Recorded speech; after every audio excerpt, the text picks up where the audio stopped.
Bab 64. Orang yang cukup tampan. Suami dan istri itu, yang satu di sebelah kiri happy, yang satu di sebelah kanan happy. Jerry berusaha untuk tidur di pinggiran ranjang, agar Lacey tidak salah paham. Kamar itu sangat tenang, hanya ada suara nafas yang sangat pelan. Namun bagaimanapun Jerry tidak bisa tertidur, di dalam kamar itu ada aroma wangi yang tipis, seperti aroma tubuh Lacey. Aroma itu membuat Jerry sebagai seorang pria tulen, sangat sulit untuk merasa tenang. Di sisi satunya, Lacey juga tidak bisa tidur, sejak kecil, selain malam bersama Jerry 5 tahun yang lalu, ini pertama kalinya dia tidur bersama dengan seorang pria di atas satu ranjang.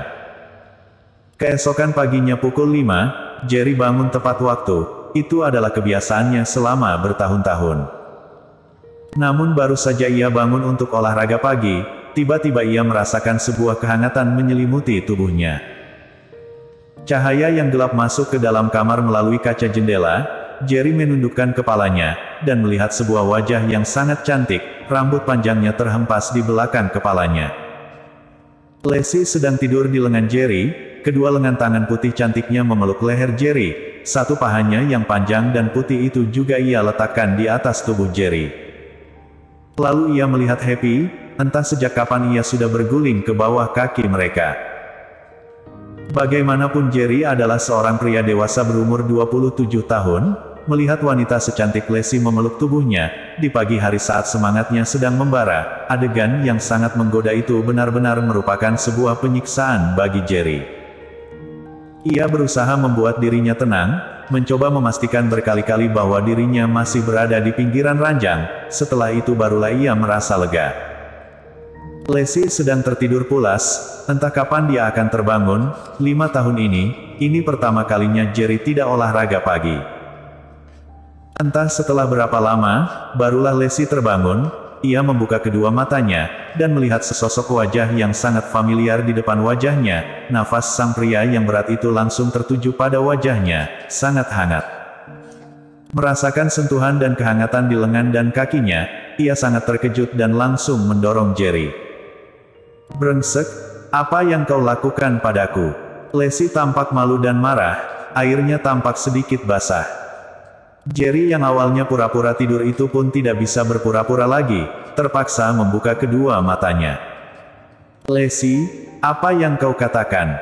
Jerry pura-pura tidak tahu, dan pura-pura mengusap kedua matanya yang masih mengantuk, seolah benar-benar tidak tahu apa-apa. Lacey benar-benar sangat panik, melihat rupa Jerry yang kebingungan itu, kemarahannya pun mulai mereda. Lalu ia melihat putrinya yang tidur di bawah kakinya, lalu melihat Jerry yang tidur di pinggiran ranjang. Di kepalanya ia memikirkan lagi kejadian yang ia lihat saat ia membuka matanya, seketika ia pun tersadar, bukan Jerry yang hendak mengambil kesempatan dalam kesempitan, melainkan dirinya yang memeluk Jerry. Memikirkan hal itu, ia pun merasa sangat malu, wajahnya langsung memerah. "Lacey, apa kau mimpi buruk?" Jerry pura-pura khawatir. Lacey melotot ke arah Jerry, lalu berkata, "Ya, aku mimpi kau si brengsek ini hendak melecehkanku." Setelah berkata demikian, Lacey pun pergi ke kamar mandi. Jerry menghela nafas lega, untung saja dia tadi pura-pura tidur, kalau tidak ia tidak bisa menjelaskannya. Setelah mereka bertiga turun ke bawah, Yuri sudah sedang menonton TV.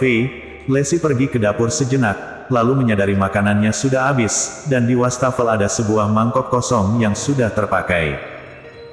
Sebenarnya di rumah ada seorang bibi yang bertugas memasak, namun karena akhirnya ia tidak tahan dengan sifat Yuri, ia pun mengundurkan diri. Setelah itu, setiap hari Yuri yang memasak sendiri. Melihat mangkok kosong itu, Lacey pun tahu apa yang terjadi. Jelas-jelas di dapur ada jejak baru saja digunakan untuk membuat sarapan, tapi tidak ada sarapan yang tersisa. Jelas sekali Yuri hanya membuat untuk dirinya sendiri. Kakak ipar, selamat pagi." Yumi juga turun ke bawah, menyapa mereka sambil tersenyum ceria. "Ma, kenapa tidak ada sarapan?" tanya Lacey tiba-tiba. "Sudah habis." Yuri menjawab sambil tertawa dingin. "Ma, apa maksudmu?" Lacey tampak kesal. "Kau masih berani bertanya padaku?" Bukankah kemarin malam kalian semua sangat hebat? Sekarang sudah bisa terbang sendiri, aku sebagai ibu boleh ada boleh tidak. Kalau begitu, kenapa aku harus membuatkan kalian makanan? Kata Yuri dengan keji. Karena kita semua harus bekerja. Setiap bulan kita juga memberikan sebagian gaji kita padamu, kau setiap hari tidak ada kerjaan, hanya memintamu untuk menyiapkan sarapan saja setiap hari, apa itu pun kau tidak bersedia. Kedua mata Lesi memerah, wajahnya tampak sangat sedih. Aku sudah memelihara kalian hingga dewasa, sekarang aku hanya meminta sedikit dari gaji kalian, apa itu salah? Kata Yuri dengan tidak tahu malu. Mata Lesi dan Yumi memerah, hati mereka penuh dengan sakit hati dan kesedihan. Kau salah, kata Yumi tiba-tiba, selain memberiku dan kakak kehidupan, apa kau pernah memberi yang lainnya? Sejak aku punya ingatan, kau tidak pernah menjadi seorang ibu yang baik, setiap hari hanya bisa main handphone. Saat nenek masuk ada, kalau bukan karena kasihan padaku dan kakak, dan membantu keluarga kita, aku dan kakak pasti sudah mati kelaparan. Sedangkan kau hanya peduli apakah dirimu hidup dengan baik, sama sekali tidak pernah memikirkan hidup dan mati aku dan kakak.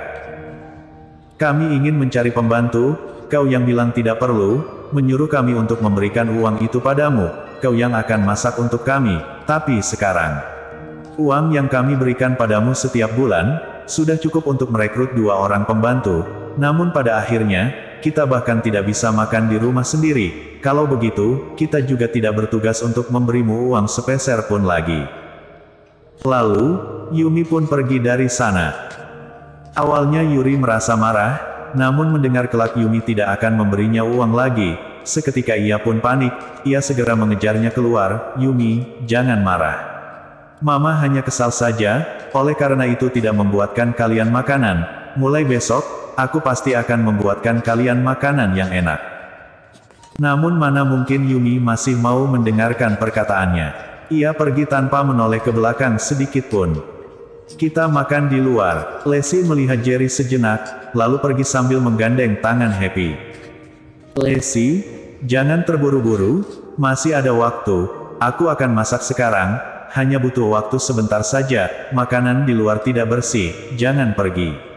Melihat Lesi membawa Happy pergi, Yuri pun bertambah panik. Sekarang David sudah tidak pernah kembali, entah pergi kemana dia, kalau kedua putrinya tidak memberinya uang, dia benar-benar tidak punya apa-apa. Namun dia sudah membuat hati kedua putrinya benar-benar sakit, mana mungkin ia dapat membuat mereka berubah semudah itu. Melihat Lesi sekeluarga juga pergi, Yuri pun tercengang, bagaimana ini? Kalau mereka benar-benar tidak memberiku uang, bagaimana hari-hariku kelak? Sebenarnya gudang uang kecilnya masih ada banyak uang, cukup untuk ia gunakan di sisa hidupnya, tapi dia sama sekali tidak ingin menyentuh uang-uang itu, hanya ingin terus memeras kedua putrinya. 3 orang keluarga kecil itu pun sarapan di pinggiran jalan, lalu setelah mengantarkan Happy ke sekolah, barulah Jerry mengantar Lesi ke kantor. Baru saja Lesi tiba di kantor, sang sekretaris langsung melapor, Cheokin, di luar ada orang yang datang. Katanya mengenal Anda, sudah membuat janji untuk membicarakan masalah kerjasama hari ini. Lesi sama sekali tidak ingat pernah berjanji untuk bekerja sama dengan siapa-siapa, ia mengerutkan alisnya, dia tidak bilang siapa dia. Aku sudah bertanya, dia hanya berkata bahwa dia adalah orang yang dulu mengenal Anda. Sekretaris itu berkata dengan hati-hati, lalu melanjutkan, tapi kelihatannya masih cukup muda, sepertinya umurnya 30 tahunan, wajahnya cukup tampan. Bersambung.